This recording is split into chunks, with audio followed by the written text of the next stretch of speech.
Hello, I'm Michael Cantrell, and you are listening to the Prison Officer Podcast, a place to have a conversation about the forgotten cops that work in this country's jails, prisons, and correctional centers.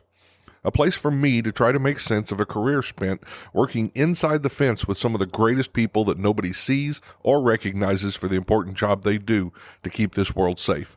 If you love this podcast, hit the follow button, or better yet, share with your family, friends, or coworkers.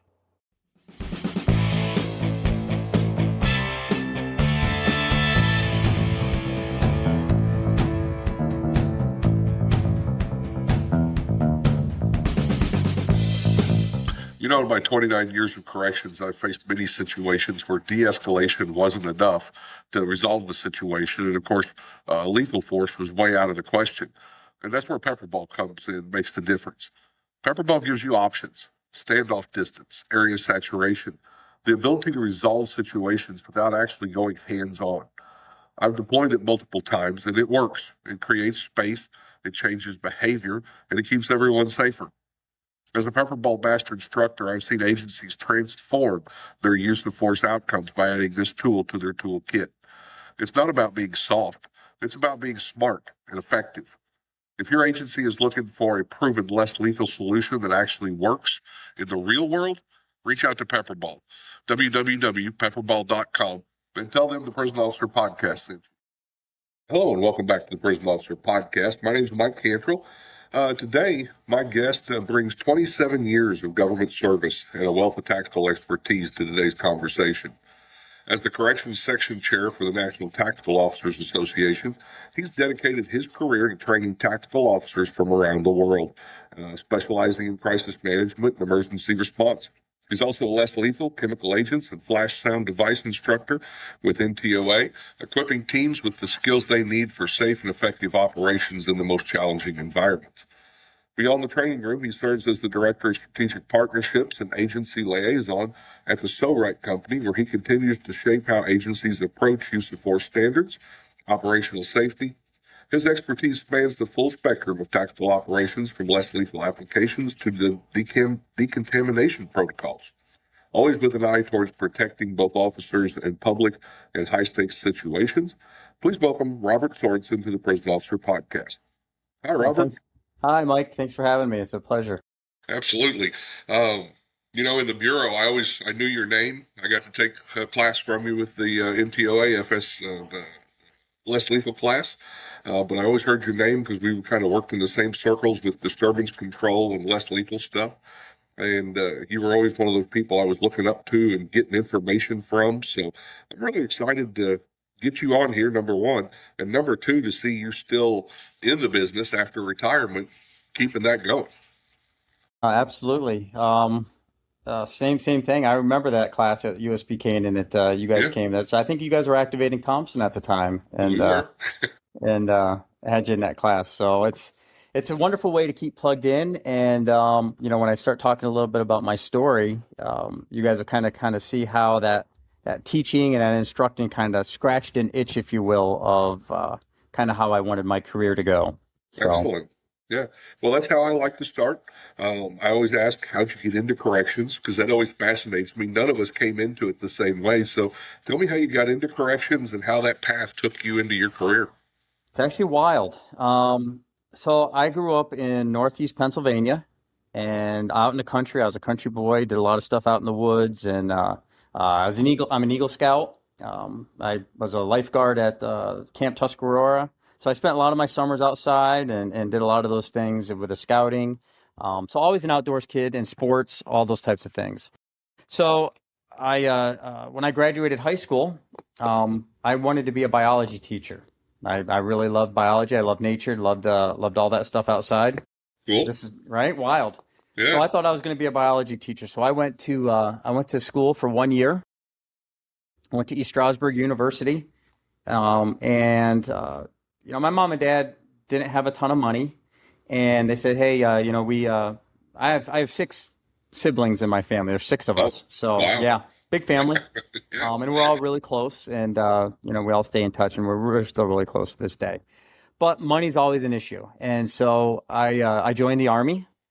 I joined the reserves, Army Reserves, and that was going to be my avenue for me to be able to pay for my own college and go that route. Sure. The recruiter convinced me that being a military policeman was a route that needed to go, and so I said, "Yeah, that sounds interesting. So I'll be an MP." I went to Fort McClellan, Alabama, in November of 1996, I believe it was, and graduated in March of 1997. I started during that time when I came back home. One of the guys in my unit, I was at the 28th MP Company out in Johnstown, Pennsylvania. And one of the gentlemen out there worked at FCI Loretto. It's pretty close to Johnstown, not too far away. He worked at Loretto. And he said, "Hey, why don't you put in for the Federal Bureau of Prisons? It pays really well. It's a great avenue for other federal law enforcement." And I'm like, "You know what? Maybe I'll give that a shot." And so I applied to USP Allenwood, and it's right in the middle. Well, I should apply for Allenwood. I didn't realize it was a complex. Right. I got hired in 1997 at USP Allenwood. I was one of JT Holland was the warden, and I was one of the last classes, I guess, before he retired or left. And then I want to say it was Warden Finello was the warden there when I actually started. Okay. So started at USP Allenwood, and I'm scratching my head I remember my first week, and they're like, "Oh my gosh, I'm going to gladiator school. What am I getting myself into?" Right? Because we all see it on TV, and we all kind of have our own impression of what jail is going to be like or prison life's going to be like. Sure. So I'm not going to lie to you. I was a little bit apprehensive and a little bit nervous because I got picked to work at the USP, the max security. Probably because of my military background and some of that stuff. But some of my dearest friends and some of the best guys that I've ever worked with, some of the best lieutenants that I've ever learned from were at USP Allenwood at that time. So I started there in 1997, and I decided that I wanted to be a lieutenant. I thought that's the route I want to go. I want to be a lieutenant.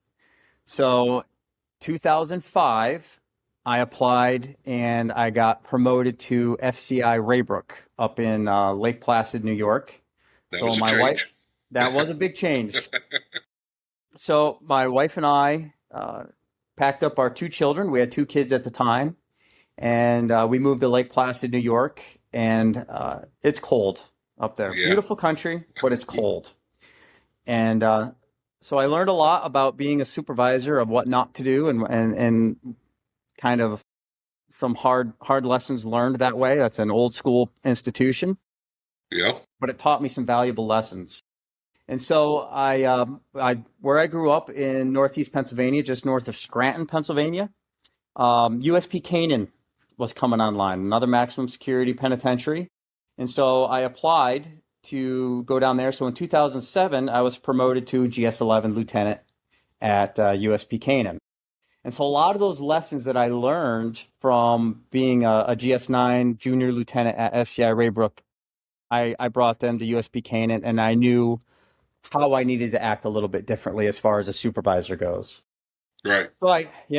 So, and I'm sure you understand exactly what I'm talking about, and a lot of your listeners do, that there's a transition from being an officer to being a supervisor, and understanding that you don't know it all, and understanding that humility, you need to learn to be humble and take your ego out of it. And so those lessons are going to come to me later on through my time at Canaan.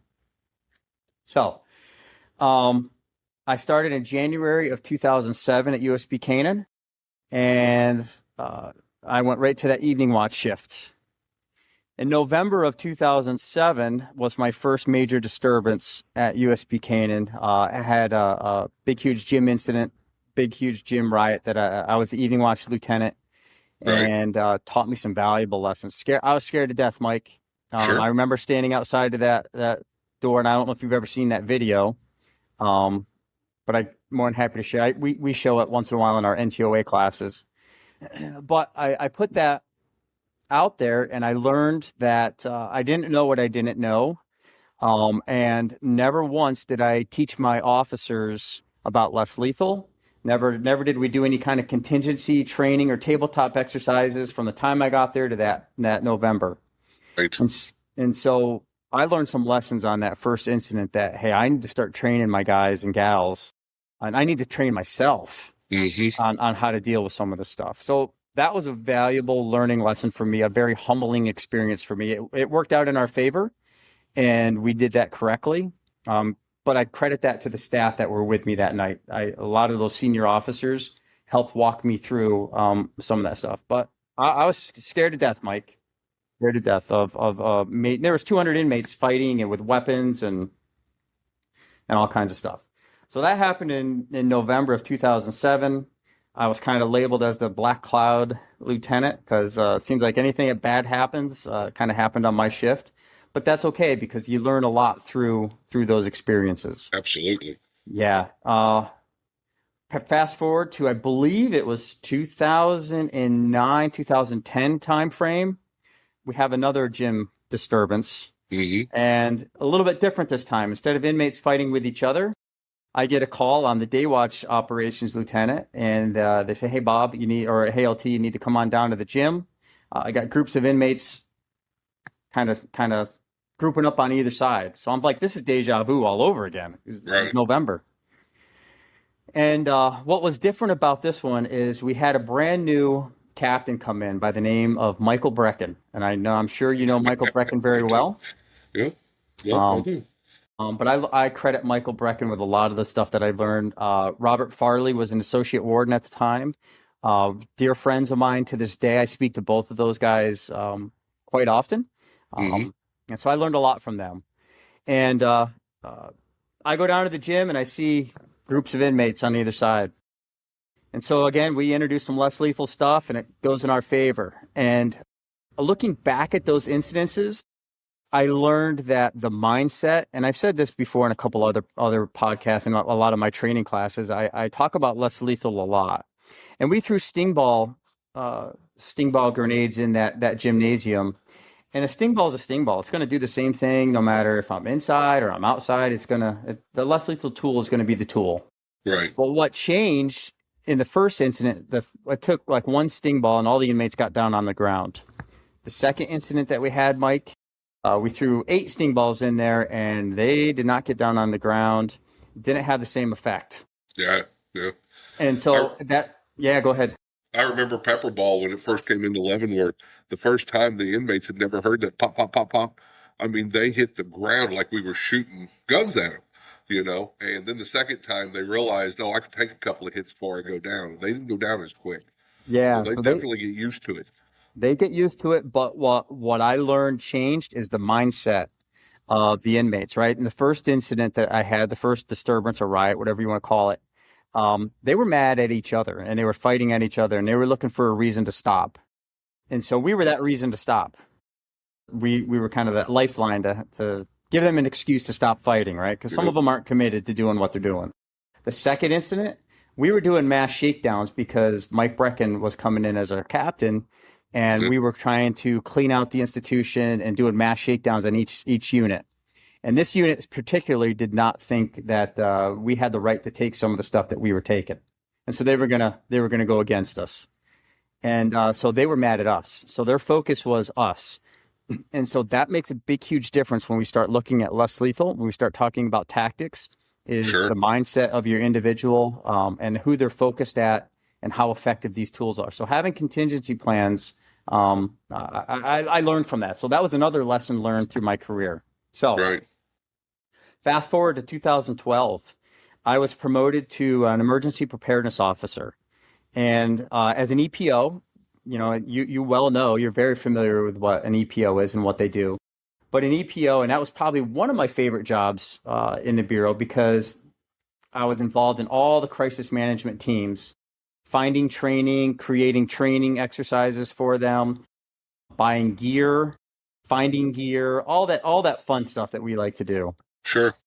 So as an EPO, I got to do a lot of that stuff. 2013, actually, my first less lethal class was a manufacturer class. And when I got promoted to EPO, I went to an NTOA less lethal class in Ashtabula, Ohio. And it changed my mindset. Manufacturers try to sell you stuff. And the NTOA class kind of really taught me, why are you doing what you're doing when you're doing it? And that is a big thing for me. is Right. understanding that and teaching that. The understanding of the tactics is a more tactics-driven class. The section chair at the time was a gentleman by the name of David Pearson. David Pearson was a lieutenant in Fort Collins, Colorado. And a sergeant, Mark Martinez, came to Yep. Canaan. I brought those guys out to Canaan for a less lethal class. And they taught the class. I'm like, wow, this is what I need to do. They said, Bob, you've done this class 2 or 3 times already. Why don't Right. we're looking for cadre members. Why don't you join our cadre and we'll get you trained up and start teaching. So I started teaching with them in like 2013 with the NTOA as a less lethal instructor. And I've been doing that ever since. I do about 10 classes a year, Sure. just myself, Yep. with Mark and Dave and two other guys that do it with us. A lot of knowledge I learned from those guys, and I credit those guys with a lot of that knowledge that I kind of gained through the years. 2013 changed my outlook and really humbled me with the death of Eric Williams. In February of 2013, Eric was murdered inside USP Canaan by an inmate, and I was the EPO. And I had a major mock exercise planned for that morning. I had an exercise planned that morning, and so a lot of the staff, when they were responding, thought that was what the exercise was. Well, Unbelievable, right? Like right. that would be something that you would never make that exercise. But that really changed me, and staff safety really became paramount to me, where I needed to train the guys and gals and give them the tools to hopefully change one person's mindset that we do things a little bit safer. And so that really drove me into kind of where I am today and why I do what I do. Yeah. With the NTOA. 5 years ago, they asked me to take over the section chair for corrections and start developing classes and representing the NTOA in corrections, because they understood in corrections that it's an untapped area of law enforcement that we kind of get overlooked a lot. Yep. And training is a big thing. And we always say, we hear this before, you don't rise to the occasion, you fall to your level of training. And if you're not providing your guys and gals with quality training, then how do you expect them to do things under stress? You're just not going to be able to do it. And so, quality training that is correction specific. That's what, for years I got thrown in we got an extra slot here in this law enforcement class. You can go there, you can listen to this, but it never fell into the stories or the lessons with what I was doing.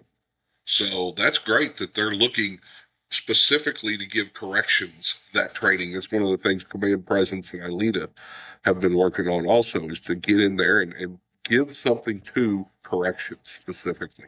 You have people like you teach it. Absolutely. And absolutely, yeah, it's a big thing. And that's, that was one of the hardest things when I started teaching with the NTOA and the less lethal world, is most of those guys are street cops, SWAT cops. Yep. And so when I would talk about correction stuff, they wouldn't get it. And so it also made me kind of change my mindset, is, less lethal, whether it be an impact munition, a flashbang, a chemical agent, that's a tool. Yeah. And what you got to understand is what tool and tactic fits for the environment that I'm in.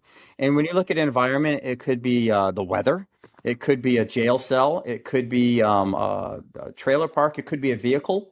It doesn't matter. But once you understand what the tools and the tactics are, I can start plugging those things in as concepts into different scenarios, whether it be a corrections-based environment.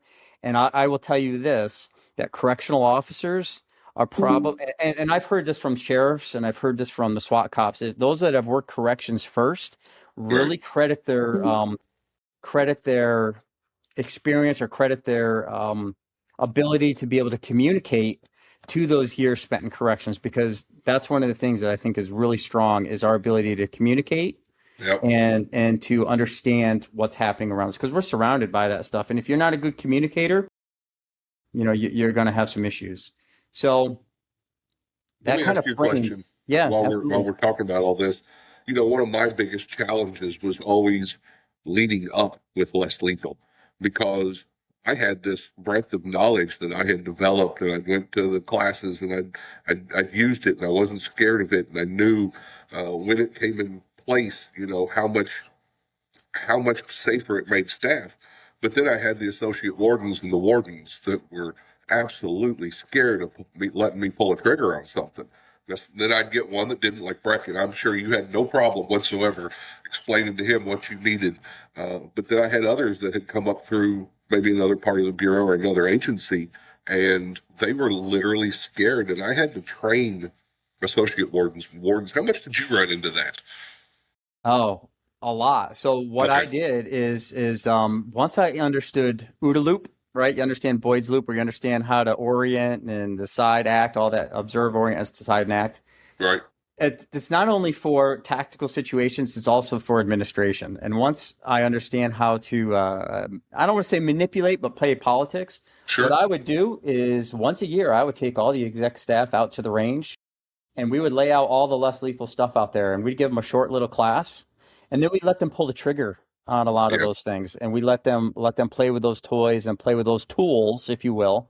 Sure. And so they had a better understanding of what they were and what they were capable of. So not only training your staff, but it's really important that you train your executives, whether it be your chiefs, whether it be your city managers, whoever it is. They need to understand what those things are capable of and understand that it is a less lethal tool. There is still a chance that some, bad things can happen when used incorrectly and not having the correct amount of training. 40 millimeter for the Bureau of Prisons. We had 37 millimeter for the longest time. And so Hold on, I just lost you. There you are. Sorry, okay. Did I freeze up? 40 millimeter for the Bureau of Prisons. Yeah, so 40 millimeter for the Bureau of Prisons everybody was dead set against it. We had 37 millimeter for the longest time with those stun rounds. Right. And so when I started teaching with the NTOA, I saw 40 millimeter and played with it a lot. And I'm like, man, we need that in a bureau. And so I went to the guys in DC. I said, we need the 40 millimeter. And they're like, why? And I said, well, it's better. It's just better. And they're like, well, yeah, we've had 37 millimeter for so long. We don't need it. We're not going to go that route. Some individuals get promoted some years down the road, and Brad Trait being the correctional services administrator, I credit Brad. Brad and I started, he started a little bit after. He started at Schuylkill and then transferred up to Allenwood. And so we worked a lot of time together. I'm really good friends with Brad. And so Brad being in the position where he was, I said, Brad, we need to go to 40 millimeter. But back to my OODA loop and training the exec staff, I understood now liability is a big thing. And I told them that if I don't know where that less lethal round is going, that beanbag round, if you will, if I pull the trigger on that and I hit an inmate in a part of the body where I don't intend to, the Bureau is going to be liable for lawsuits, and we just don't want that. I said 40 millimeters, point of aim, point of impact. So I brought these individuals out to Fort Dix, New Jersey, and I set up targets. This was during a crisis management training. And I set up 40 millimeter and I set up 37 millimeter. And I said, go ahead and pull the trigger on, and I have this videoed. I said, pull the trigger on those 4 different beanbag rounds and try to hit that target. And not one of those rounds hit. Oh, yeah. Pick up that 40 millimeter, and here's one round that the officer has. It can go from 1.5 meters all the way out to 50 meters. And it was point of aim. And I said, that limits your liability. And so I helped with Christopher Bergen, Todd Craig, all those individuals at the right time, at the right place, in Washington, D.C. to help transition the Bureau to the 40 millimeter. So big improvement. Huge. and it's a really safe, when you use correctly, it's a very, very safe, less lethal tool, launching system to use. Absolutely. A lot safer than like a 12 gauge or, some of those other tools that we have out there. So that was a big passion of mine, and to go that route. So my going back to finishing up my Bureau career, and then we'll kind of talk a little bit about what I've been up to after. Sure. 2020, I decided I wanted to kind of make a change, and I wanted to go down to Washington, D.C. and work in internal affairs. So I became a special agent in internal affairs for my last 3 years, and did some investigations. Prior to that, I was on the FBI task force in Scranton, PA. I was one of the Bureau guys that got the opportunity to be on the Safe Streets task force with the FBI, and that allowed us to maybe pick and choose if an inmate had a weapon in a jail. It's not really sexy for a U.S. attorney to prosecute, right? And so they don't really spend a lot of time on that. But that might be something near and dear that we need to make a statement, or we need to prosecute a visitor for bringing in drugs. And being able to be on that task force allowed me to start my own cases, go have access to the United States Attorney's Office and say, hey, we really need to look at this, and this is one that we need to prosecute because of A, B, and C. And Right. so doing that opened up other doors, and that's why it led me to be wanting to go into internal affairs down in Washington D.C. and kind of looking at that. I don't have any time for dirty staff bringing in stuff that really jeopardizes all staff. The day after Eric Williams was murdered, we lost Lieutenant Osvaldi down in Puerto Rico, and that was because of dirty staff and cell phones and the work that he was doing to stop that. And he was doing wonderful things and got ambushed on the way home. And so I'm very passionate about staff safety. I'm very passionate about giving staff the tools, and that's a big thing for me. Not too long ago, we were talking because there's a lot. The newspapers are full of contraband being brought in by staff right now across the country. And somebody made the statement that, well, that was just cigarettes, or that was just this. And I said, if they'll bring that in, I don't know what they'll bring in. If you'll bring in cigarettes, you'll bring in a gun. What's the difference to them? I was on that ESF 13 team that when we went to MCC New York. And Lord. We got, I was in the unit when the officers said, hey, we were setting up one of those cell sense towers to, people walk through. It's like a metal detector. So I was in the unit with one of the regional guys. Tim Frontino actually was the regional EPO. So Tim and I were in that unit. And one of the SORT guys goes, hey, guys, you need to come up here. We found something in the cell. We go up there and we found a 5-shot, 22 long rifle Derringer with, I believe there's 4 rounds in it. Never in a million years, Mike, did I ever think that I would see an actual gun inside of a jail. And there it was in front of me. Plain as day, and that was brought in by a staff member. Yep. So early on in my career at Missouri State Pen, I came in on evening watch, and on day watch, the orderly did the laundry in this laundry room for the SEG unit, and they let him out to do that. He came to the lieutenant and said, "You got to go look behind the dryer." And the lieutenant walked over there, and a guy had brought in a sawed-off shotgun and 4 rounds, and hid it and was going to put it out there on an evening watch. My whole entire career, I've wondered, who do you think was going to get shot first? You've got the keys, buddy, but I've never had the ability to fathom. It's hard to wrap your head around for sure. It's hard to wrap your head around why staff do some of those things that they do anyway, once you go down that road of getting compromised, it's, it all starts little bitty stuff. It's little bitty stuff. It grows to, cigarettes. It grows to drugs. It grows to whatever. Once they get you tracked, you'll do anything. Yeah, stuff I saw in internal affairs and some of the cases I worked on blew me away. Wow. Blew me away. So when did you retire? So I retired in January of 2024. After 27 years, I did in the bureau. And those 3 years in internal affairs, I loved them. I loved doing it, but that was enough. And so I said, let me run my numbers. Let me see kind of what's going on and see what other avenues I can pursue in the public sector outside of the bureau. And that's kind of where I'm at today here. And so I know you're working with some companies. Tell me about what you're doing out there. You're still involved in corrections. You're still keeping people safe. Yep, I still teach for the NTOA. I got 2 classes coming up here in March that we're on the road doing. One out in Utah and one in Long Island, New York. So I got 2 classes coming up here for less lethal instructor. So I continue to do that. We've established 4 or 5 corrections-based classes that are going to be rolling out this year. We've partnered with Gypstick. It's the Georgia State Public Safety. It's like they're flexi, if you will. They have a driving range. They have numerous ranges down there. So Gypstick down in Georgia, down in Forsyth, Georgia. That's where we're kind of going to kick things off with the NTOA.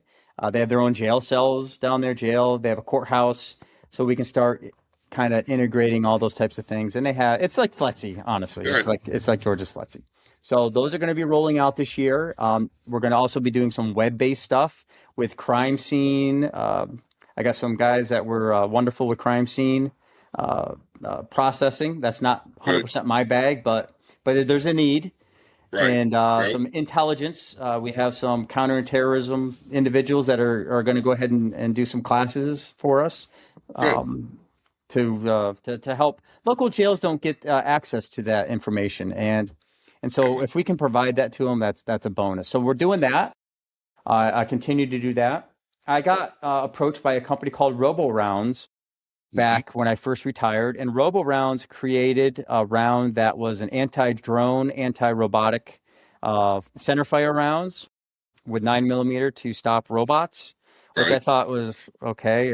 That's kind of odd, but I understand. If you look at the news, you see what Tesla's doing with Optimus robots and all this other type stuff going on, and so it's really an anti-electronic round that they were working on.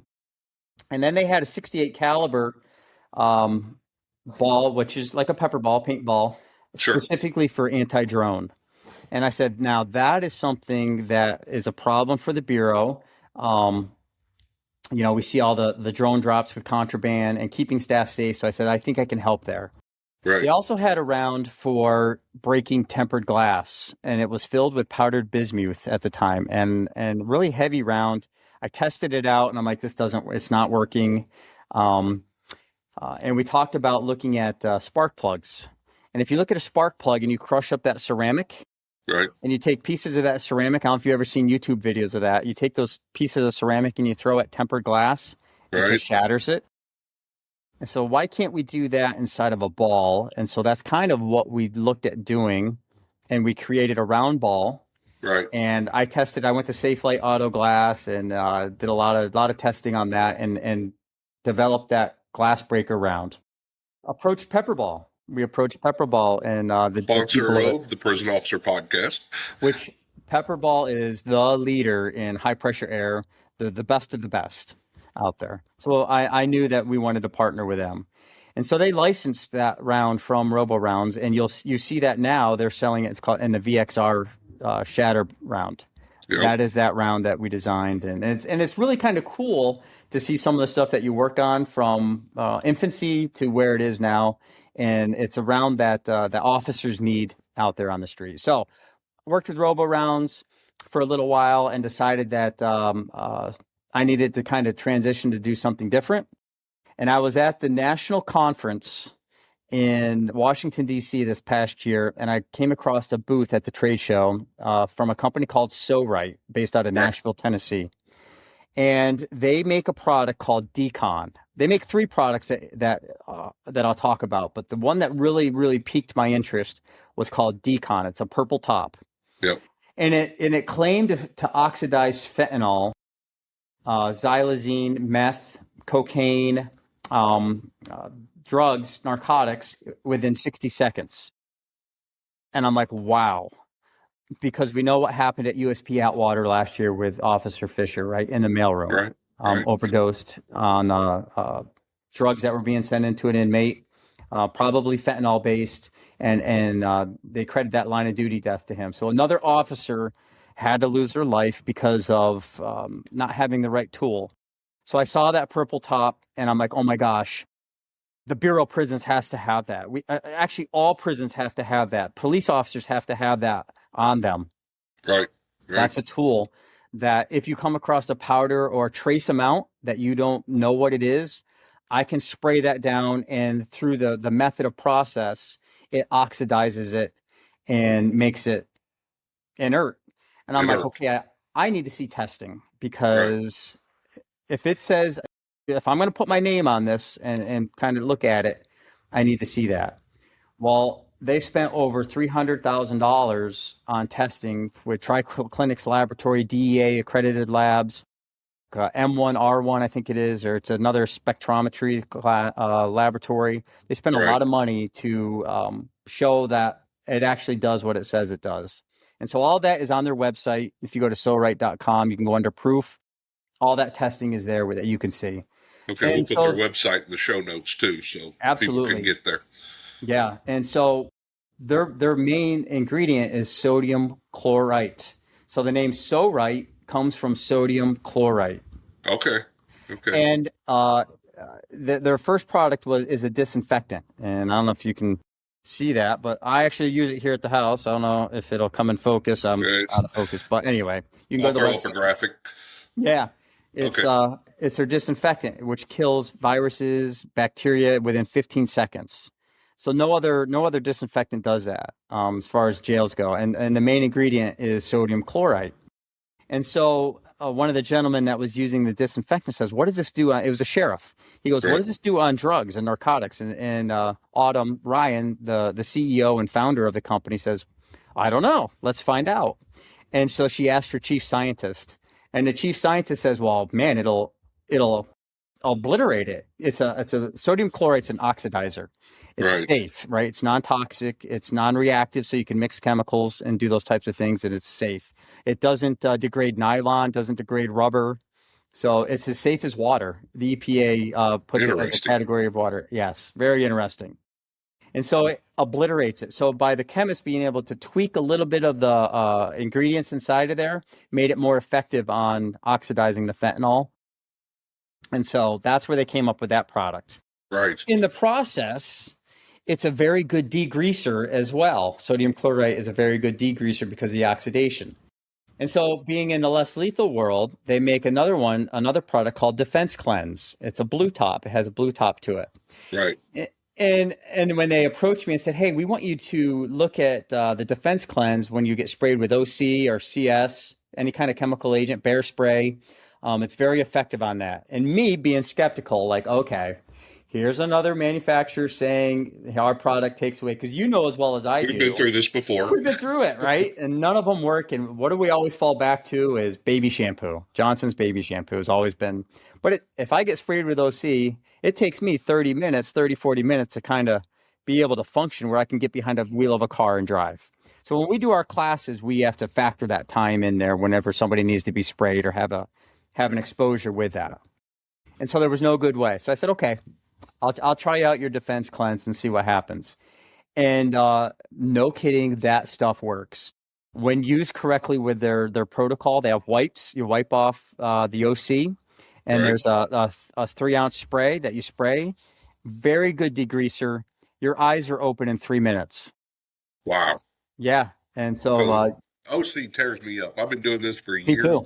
but the next day I've got sunglasses on in class. Oh, so this is, and I'm a firm believer because I've tested it, and actually there's videos of me spraying people with it, spraying people with OC, and then doing the protocol on them.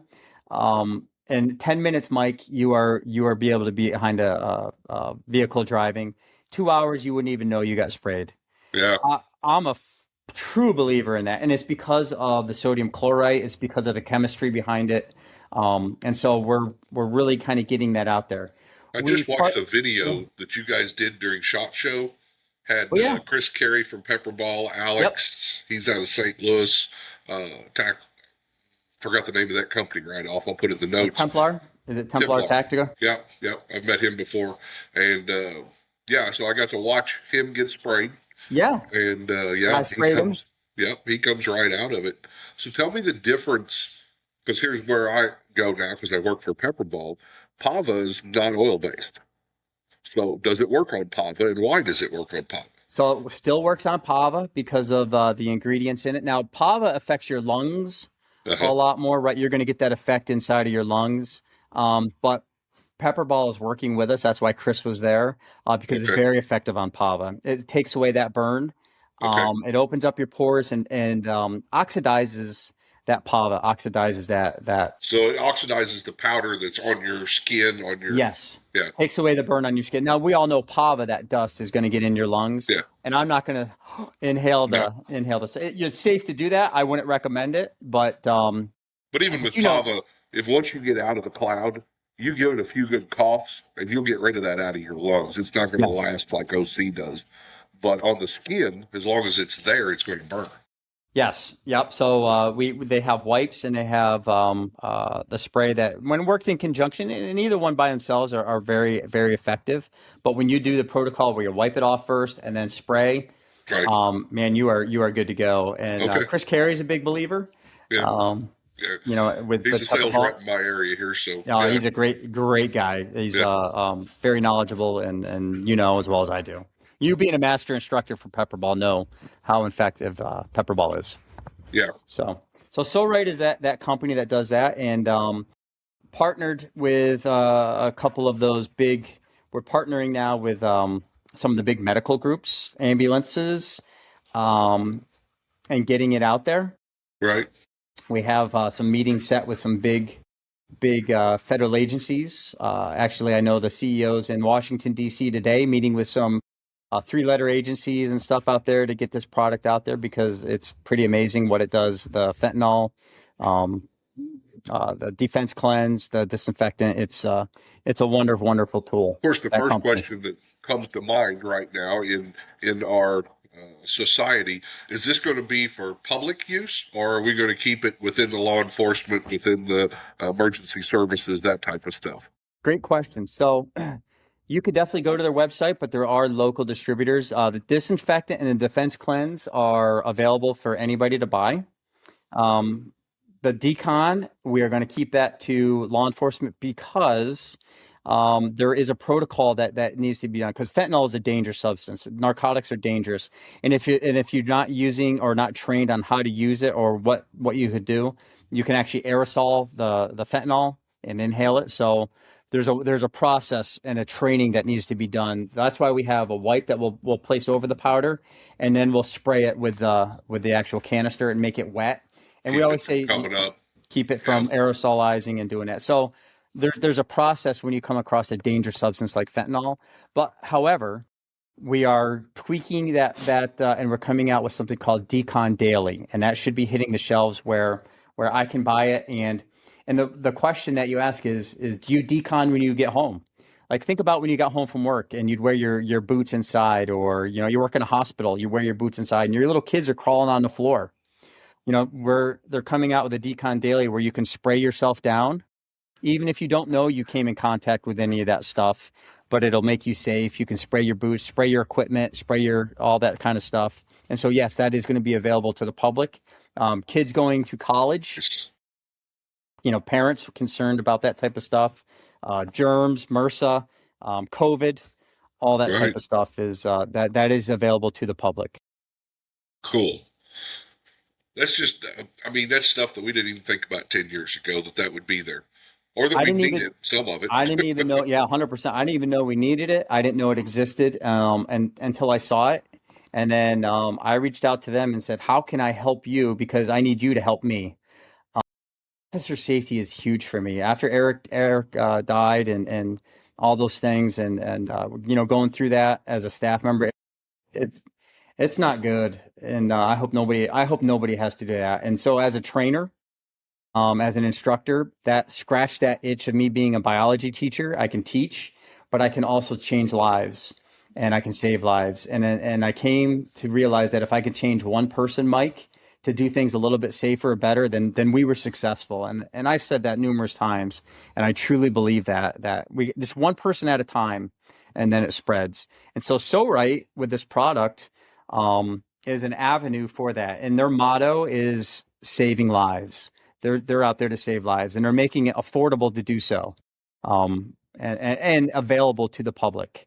So that's why I love that company. Another company that I've been in with is a company called Helix Defense.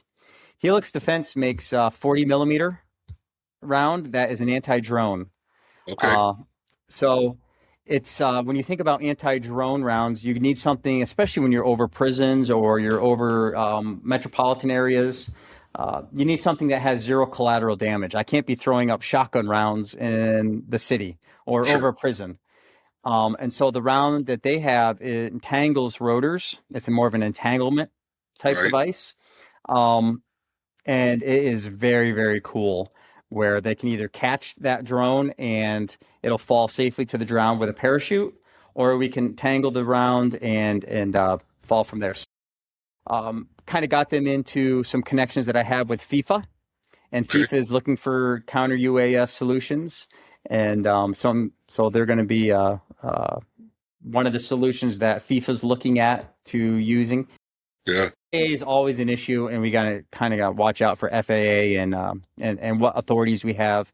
But the Bureau of Prisons and some of those other entities with contraband drones needs a solution like this as well. So again, back to saving lives, stopping dirty staff, stopping the contraband, stopping the guns entering the jails, and making our staff safer. And that's my ultimate goal.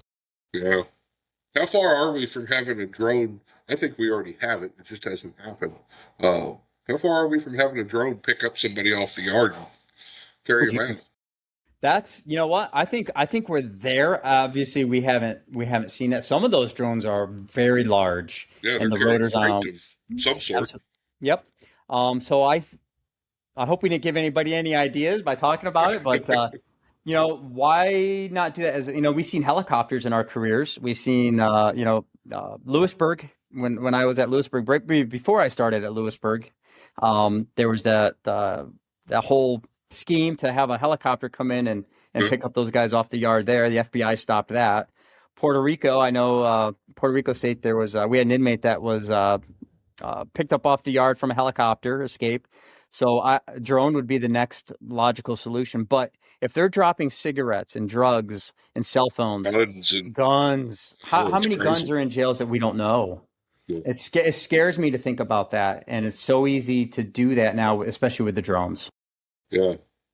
We've had Todd Craig on here before also. And as you know, he's big into that. One of my mentors. Todd's one of my mentors. Yeah, he's a great guy too. But we talked about that is the next thing that we're going to have to deal with in a big way. We don't control our airspaces and aren't allowed to control our airspaces anymore. The FAA does that, and for a prison not to be able to control what's over it, it just opens it up for those drones. So yeah, that's great. We're really good at keeping fences and walls and keeping on the ground, keeping people in and keeping people out. We're fairly good at that. But like you said, over top, we have no control over that type of stuff. And that's one of those things where the law has to keep up with the technology. And the technology is moving at such a fast pace that the legislature and all those things, we have the authority to shoot down drones in the DOJ. But I really think until somebody does it and it gets through the court process, people are scared to do that. Yeah. But what we're seeing in Ukraine, that's going to be here in the States. Those type of things that they're learning over there, we're seeing it here. The cartels down on the border, I've been talking to Border Patrol guys and BORTAC guys. The cartels are using drones as counterintelligence, and bad things are happening with the use of drones because they're so cheap. So we need to address that. What's the distances of those 40 millimeter helix rounds? So they're adjustable, and what makes them kind of neat is the user can adjust them from the 40 millimeter on the fly. So you can go all 150 meters, 100 meters, 30 meters. You can set a time fuse on it. So it's basically anything you want. And they also have the ability, there's companies out there that I'm working with or we're working with that have killer drones, if you will. Yep. They'll mount a quad 40 millimeter launcher on it, and you can put these munitions in there. It will detect around your airspace. So if a drone is coming, it'll know, and this will launch automatically, autonomous. And that drone will go out, and it'll actually take down that contraband drone or that dangerous drone. So that technology exists. We have to get it. We have to get it into these prisons' hands because that's where a lot of this contraband, a lot of stuff's happening. So I do see a need for technology there. It exists. We just have to have the right people say yes, we need it. And the money and the budgets. I mean, prisons are expensive to run to start with because you're taking care of the inmates. You got staff costs, and then when it comes time for this, where do they always lack or slack off on? You've seen it for years.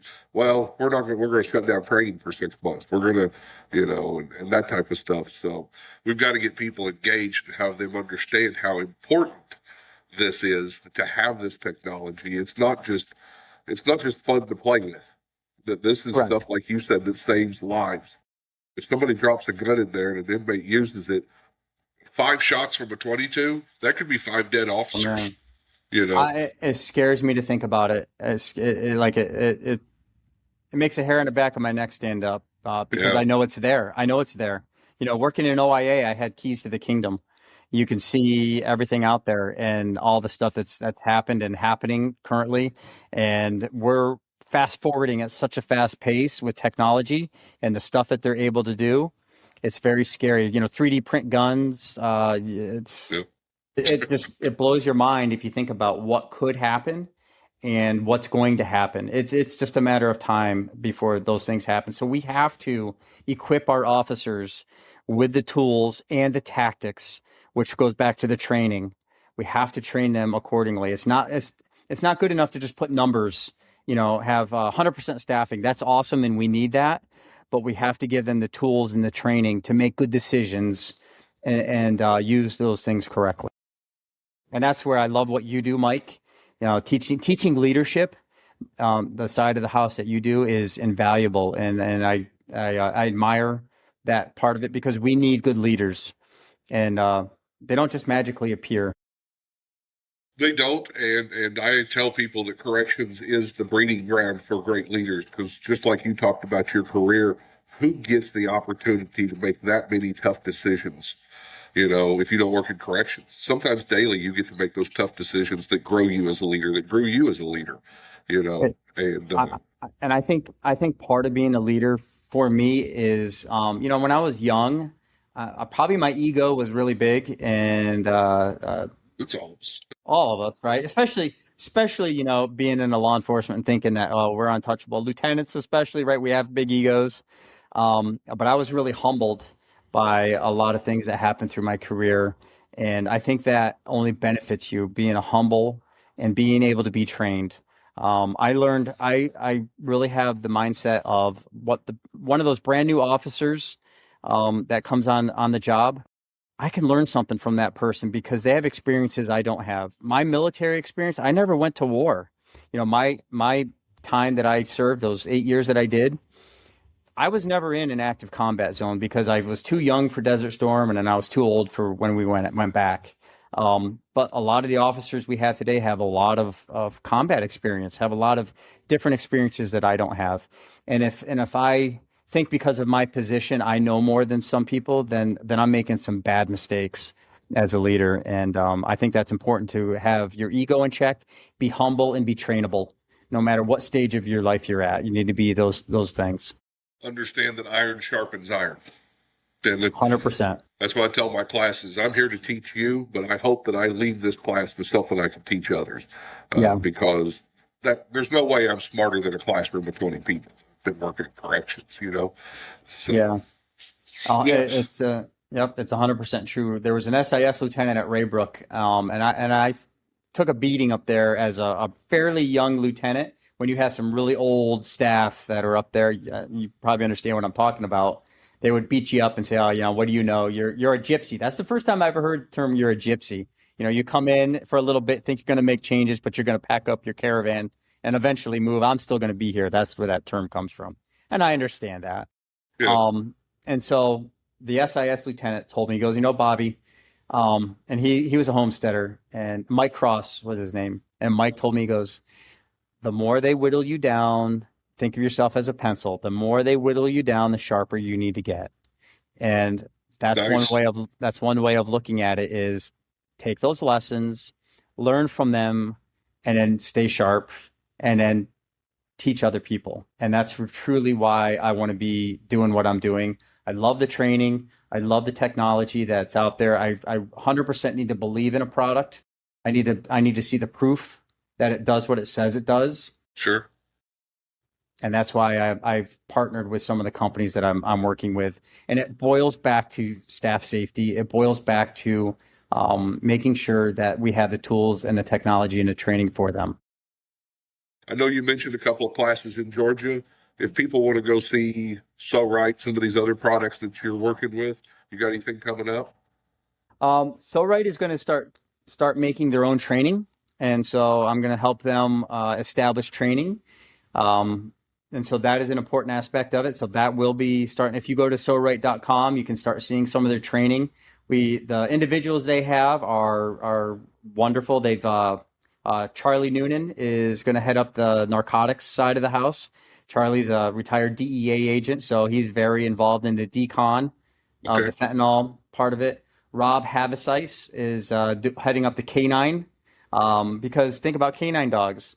We're coming out with a protocol to decontaminate canines if they come in contact with fentanyl, because they're stiff. They're putting their nose everywhere and doing those things, and we want to keep the dog safe. And so we have a protocol for them to keep them safe using our decon and all those things. So Rob is heading up that. So these training classes are going to be coming out, and we're going to be hosting them and doing those same type of things. So that is in the process right now of coming and working on. So Wright's working on that. The stuff in Georgia, if you go to NTOA.org, that stuff will eventually start coming up on they're going to start promoting it as those classes are being finalized and fine-tuned and run through the legal department, and kind of make sure that we're doing things, the way that we should be doing things. And the PowerPoints kind of comply with all that. So those should be hitting up here pretty quick as well. Okay. So if somebody wanted to get a hold of you, where would you like them to reach out? So they can email me at bsorensen, SORENSEN, at sowright, SORITE.com. That's an email that they can use, and they can email me. I am available all the time. It's kind of funny you say that. I've had officers on calls, actually on a SWAT call out, street cops, call me up and say, "Hey, Bob, on a call out, I have this munition. Is this appropriate for this situation?" And I'm like, "Absolutely." Or, "Hey, no, don't throw that inside there. You're going to start a fire," or, do this instead. So I'm available 24/7. If you call me, and if I hear the phone, I'll answer it at 2 a.m.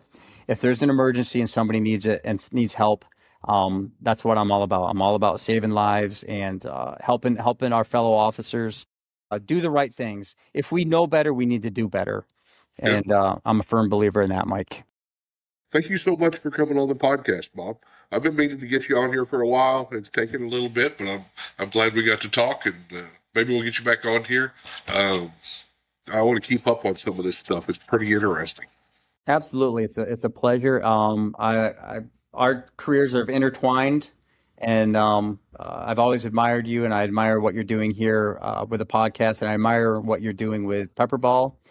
So thank you for what you do, and keep doing what you're doing with these podcasts. I think it's important for our career. I appreciate that also. Hope you have a great day, buddy. You too. Thank you, Mike.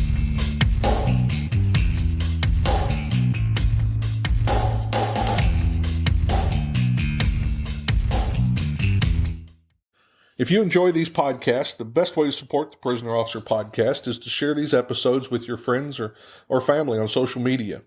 Let me invite you to visit www.theprisonofficer.com. If you haven't already, check out the Prison Officer Podcast on Facebook and click that little follow button. Or leave us a message, or better yet, leave us a review. And if you're listening to us on Apple Podcast, Google, or Spotify, please click the subscribe button. Till next time, I'm Mike Cantrell. Watch your back, and please take care of each other out there behind those walls.